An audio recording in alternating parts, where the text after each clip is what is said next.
My name is Dr. Aman Shahani from the Department of English, GL University, Mathura.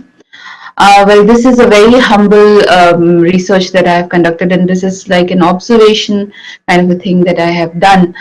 And it's only because I was interested, quite curious about what was happening in the language in my mother tongue, and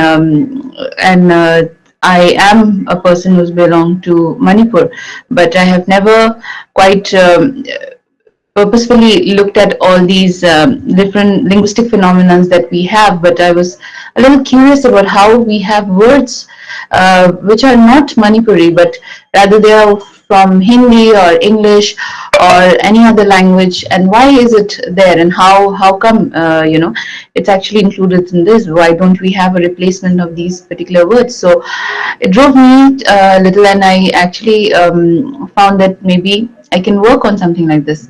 So this paper is a very humble attempt to do that.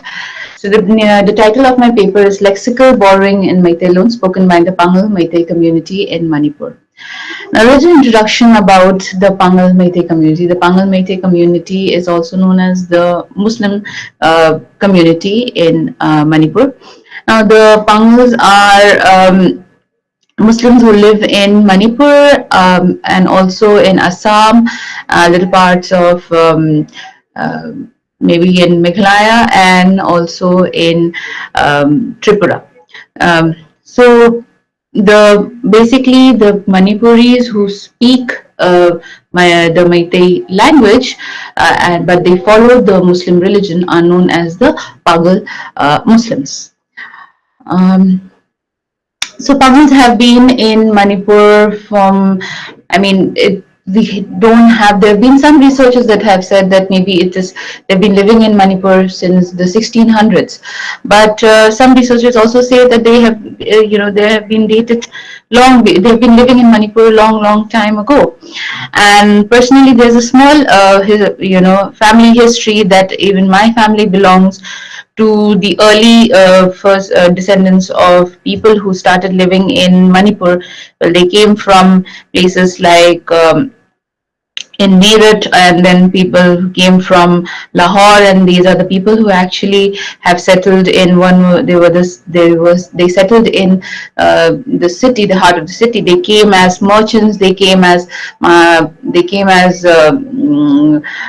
horseshoe makers, and then they started living in Manipur, and that's started to adapt to the culture and everything. So, and then the language, they have adapted the language, their culture, and they kept their religion, and that's how these community, the Pangan Muslim community in Manipur, began.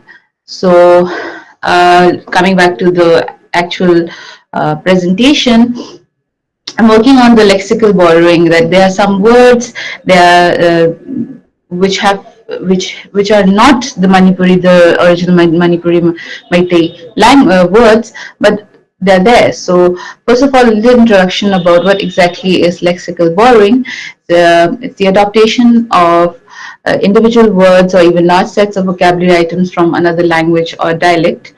It constitutes the commonest form of contact-induced linguistic change, and it's often referred to as loanwords, also known as borrowed words.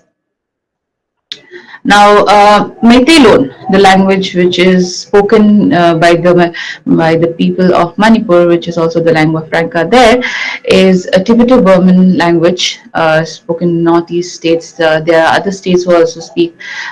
People from other states also speak in Meiteilon, and Meiteilon is also spoken by the Pangal community, and it's one of the variations of the Meitei Pangal, or the Muslim people. The linguistic contact and the exchange between cultures and community has resulted to a lot of these lexical borrowing, and there are some direct and indirect borrowing between these two particular cultures. Now, there have been multiple researches that I found that people have actually worked on the Meiteilon spoken by the Meitei community, but not so much with the Pangan community. So that is what drove me. So Snigdha in Persian loanwords in Manipuri language found that the Manipuri language has many loanwords from the Persian language, and there were many words that were actually taken from the Persian language, and I believe that is an indirect borrowing that happened here. Then there's Bidya Rani in her paper Borrowing on Loanwords in Manipur found that linguistic borrowing became a practical necessity as well as social, cultural, and religious changes that took place to expand the existing vocabulary in Manipuri. Loanwords or borrowing from other languages contain certain phenomena which non-existent in Manipuri after the native speaker renaturalized the loanword by substituting the foreign sounds by the nearest equivalent sounds available in Manipuri language. Now, a little bit of historical context is that in 1891, Manipur continued to remain as a sovereign kingdom, but post defeat of Manipuri king Kulchandra, in the year 1891, Manipur lost its sovereignty and came under the British government of India rule. So until then, there was no interaction between the others. Of course, only the few times when people actually came to for their for business purposes, for trade, and all that. But it was during this year when it actually was defeated and the British government took over. So during the same period, British missionaries like Pettigrew started spreading education in Manipur with English as the medium of instruction, and thus the English language started entering into the Manipuri lexicon. The Bengali lexicon also is one of the most common lexicons that were spread, and this was due to the spread of Vaishnavism and introducing the Bengali scripts and replacing the Meitei scripts. Also, that particular thing also happened. Then, context of present study. The entire study is through the study of etymology of loanwords in Manipuri. The findings suggest that most of the loanwords were derived from Indo-European languages, in the Indo-Aryan families like family languages like Sanskrit, Hindi, Bengali, and Assamese. Iranian families like Arabic, Persian, Turkey, and Pashto. European family English, Portuguese, and other languages like Tamil, Malaysian, Chinese, Japanese, etc. Number of loanwords in Manipuri is more than 4,000, and this is with data in Binodini Kumar's research. Um, Meitei or Meitei, uh, again, Tibeto-Burman language. Meiteilon is spoken by the Pangan Muslim community as well as the Meitei community, and it's a huge lexical group. That we have seen the number of lexical borrowing that has happened is a lot. So these are some of the data they have collected. So we have words in Sanskrit like we would use words like artha. Artha is also used in the Pangan community, which means meaning. Asha, Asha was hope. Atma, Atma, the soul. Vidya, a little bit of change, a phonological change with Vidya, which means knowledge. Chammach, Chammach, spoon, Dan, offering, Gun, quality, and Kalpana, imagination. These are some of the lexical borrowing from Sanskrit. Then Hindi, lots actually. Aloo, mandi, pakora, chappal, chitti, bhoot, mehendi, dahi, gamla, maharaj, maharani, gari. All these words are commonly used in the Pangal lexicon. And then we have Bengali. Then we have Anka, with mathematics, arithmetic. Then Almari, Almira, bison, basin. Okay.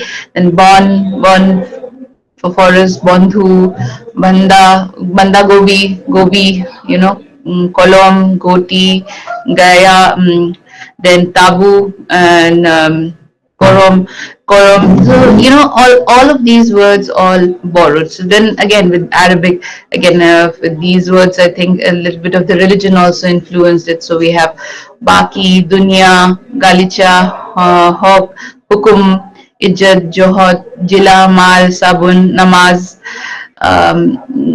Then some Persian, again Ain, again this again religion, a little bit of religious influence. Angur, Andaz, Ainak, Barfi, Badam, Dag, Dalan, Dukan, Bazaar, and in English, multiple table, bulb, glass, kerosene. We don't have a substitution for these words, and if, even if we do have, they're not very commonly used nowadays. So bottle, ball, school, principal, airplane, photo, steel, powder, phone, steel, compass, rack, radio, diamond, kettle, sodium, which is soda baker, well, kettle, ketli, these kind of words. Now, the borrowing in Pangan community is due to contact between these languages, of course. Sanskrit, Arabic, and English have the highest number of words borrowed, and Rose also describes this discusses in this case that citing the examples of dialect in Sinasu language on Papua New Guinea, that such lembitic borrowing is really a special case of adoption rather than imposition. So it's not like the Manipuri Muslim community, or even for that matter, and the Meitei community would be offended by these kind of borrowing, or they would they would dislike this kind of thing. But yes, it has enriched the Pangal vocabulary, and maybe people have forgotten the original words.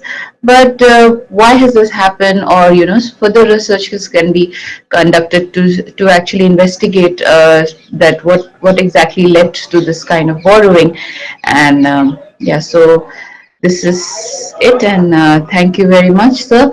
And these are my references. Yeah. Thank you, sir. Dr. Raman. Yes, Deepak, sir. Yeah, yeah. That was really a wonderful presentation on a less work language. Okay, thank you. I'm happy that you have explored the non-native part of it. So just out of curiosity, I would like to know what is the status of Pangal and like in terms of its research. Okay. What is the status of Pangal in terms of its native, as a native language, not from the borrowed perspective? Not much has been done, sir, in this area, but I would like to work on it. I've been encouraged by a lot of other professors who have worked with to to work on this area, because nobody has actually worked on the Pangan language here, the Meiteilon spoken by the Muslim community in Manipur. So yes, maybe, yeah, we can work on this. I think it is necessary that we work on this, and we might find a lot of interesting things from this. These kind of research. Deepak sir. Okay. Thank you. Thank you for your response. First, I would like to say a few words. Yes. See, this borrowing is a very frequent in many community, Yes. and I have also worked on some languages spoken in remote area, and I have seen. Means my suggestion is, if you will get time, just Yes. try to explore the semantic domain in which you have find, means there is a possibility of getting more loan words, because in Yes, some sir. tribal area I have found the administration related vocabulary is totally borrowed, because they don't have indigenous vocabulary for the administrative terms. So just if you will get time, just think in Yes, that sir. way also. Yes, sir. And could I please mail you one second? Yes, and the religion also, there Yes, is sir. an yes, because of ethnic identity. Yes, sir. That is also there, and it's not like these words are only used by the Pangal community. It is also used by the Meitei community as well. Yeah, So it's either it is direct borrowing or there is indirect borrowing. So, but borrowing is happening, and of course there are some words like safi. So, for example, the word Safi, I've not mentioned it here, but I wasn't very sure about where it, which language thing it belongs to. But the word Safi, which is used to clean things, as a Cloth. cloth, right? So, this particular word is very commonly used in my household. And I asked my grandparents about it, and I was like, "Where did you get this word from?" And they were like, we always use this particular word for a piece of cloth that we use for cleaning, and which is from here." And so quite curious. So yeah, so this so this kind of thing drove me to see if Okay, thank you, Dr. Raman. Thank you, thank you.